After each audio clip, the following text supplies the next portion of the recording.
Hi hello ನಮಸ್ತೆ ಎಲ್ಲರಿಗೂ all info Kannada YouTube ಚಾನಲ್ಗೆ ಪ್ರೀತಿಯ ಸ್ವಾಗತ. ಇವತ್ತಿನ topic what is data types. Data types ಅಂದರೆ ಏನು?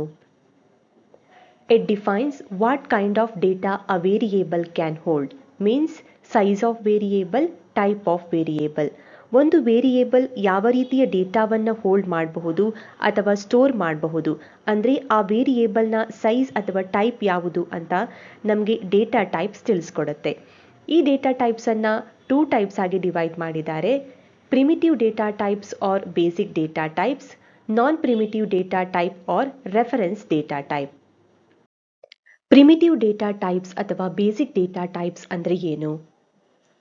These are the basic built-in data types of fixed size.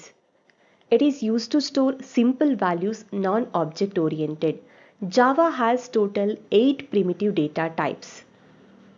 Primitive data type ಅಂದರೆ basic built in data types.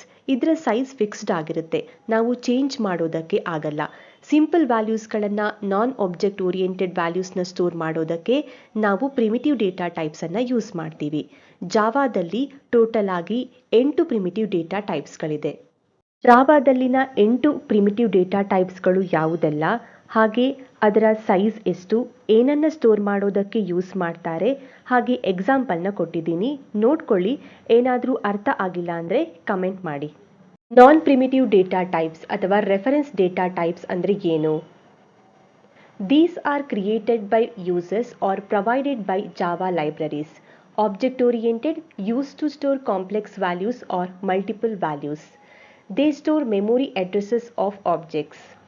Java has mainly 4 types of non-primitive data types. ಈ data ಟೈಪ್ಗಳನ್ನು user ತಾನೇ create ಮಾಡಬಹುದು ಅಥವಾ Java libraries already provide ಮಾಡಿರುತ್ತೆ. ಇವು object oriented ಆಗಿದ್ದು complex values ಅಥವಾ ಮಲ್ಟಿಪಲ್ ವ್ಯಾಲ್ಯೂಸ್ಗಳನ್ನು ಸ್ಟೋರ್ ಮಾಡೋದಕ್ಕೆ ಯೂಸ್ ಮಾಡ್ತಾರೆ. Non primitive data types actual ಡೇಟಾನ ಸ್ಟೋರ್ ಮಾಡೋದಿಲ್ಲ, ಬದಲಾಗಿ ಆಬ್ಜೆಕ್ಟ್ ಇರುವ ಮೆಮೊರಿ ಅಡ್ರೆಸ್ ಅನ್ನು ಸ್ಟೋರ್ ಮಾಡುತ್ತೆ. ಜಾವಾದಲ್ಲಿ ಮುಖ್ಯವಾಗಿ 4 ನಾನ್ ಪ್ರಿಮಿಟಿವ್ ಡೇಟಾ ಟೈಪ್ಸ್ ಇದೆ, ಬಟ್ ಇಲ್ಲಿ ಯೂಸರ್ ಕೂಡ ಕ್ರಿಯೇಟ್ ಮಾಡಬಹುದಾದ್ರಿಂದ ಎಷ್ಟು ಬೇಕಾದರೂ ಕ್ರಿಯೇಟ್ ಮಾಡಬಹುದು. ಜಾವಾದ 4 ಮೇನ್ ನಾನ್ ಪ್ರಿಮಿಟಿವ್ ಡೇಟಾ ಟೈಪ್ಸ್ ಯಾವುದು, ಅದನ್ನು ಯಾವುದಕ್ಕೆ ಯೂಸ್ ಮಾಡ್ತೀವಿ, ಹಾಗೆ ಎಕ್ಸಾಂಪಲ್ಗಳನ್ನು ಈ ಟೇಬಲ್ನಲ್ಲಿ ಹಾಕಿದ್ದೀನಿ. ಸದ್ಯಕ್ಕೆ ನೋಡ್ಕೊಳ್ಳಿ, ಮುಂದಿನ ವಿಡಿಯೋದಲ್ಲಿ 1 by 1 ಡೀಟೇಲ್ಡ್ ಆಗಿ ತಿಳ್ಕೊಳ್ಳೋಣ. ಇವತ್ತಿನ ಈ ಟಾಪಿಕ್ ನಿಮಗೆಲ್ಲ ಹೆಲ್ಪ್ ಆಗಿದೆ ಅಂತ ಅಂದ್ಕೊಳ್ತೀನಿ. ಏನಾದರೂ ಡೌಟ್ ಇದ್ದರೆ ಕಮೆಂಟ್ ಮಾಡಿ. Happy learning. Thank you.